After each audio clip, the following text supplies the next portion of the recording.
যারা সব সময় আস্তাগফিরুল্লাহ পড়ে তাদের রিজিকের কোনো টেনশন হয় না, রিজিক নিয়ে তাদের আর কোনো চিন্তা থাকে না।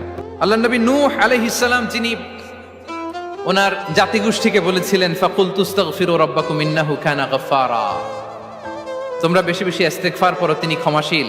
ইস্তেগফার করলে কি হবে? ইউরসিলিস সামাআ আলাইকুম মিদরারা, রহমতের বৃষ্টি বর্ষণ হবে, তোমাদের জমিগুলো উর্বর হবে। ওয়া ইউমদিদুকুম বিআমওয়ালি ওয়া বানিন, আল্লাহ তাআলা তোমাদেরকে সম্পদে বারাকা দিবেন, সন্তানে বারাকা দিবেন। ওয়া ইয়াজআল লাকুম জান্নাতিন ওয়া ইয়াজআল লাকুম আনহারা, তোমাদের ফসল ক্ষেতগুলো সবুজ শ্যামল হয়ে ভরপুর হবে, তোমাদের রিজিকে বারাকা নেমে আসবে। তাহলে আমরা যেন বেশি বেশি ইস্তেগফার করি।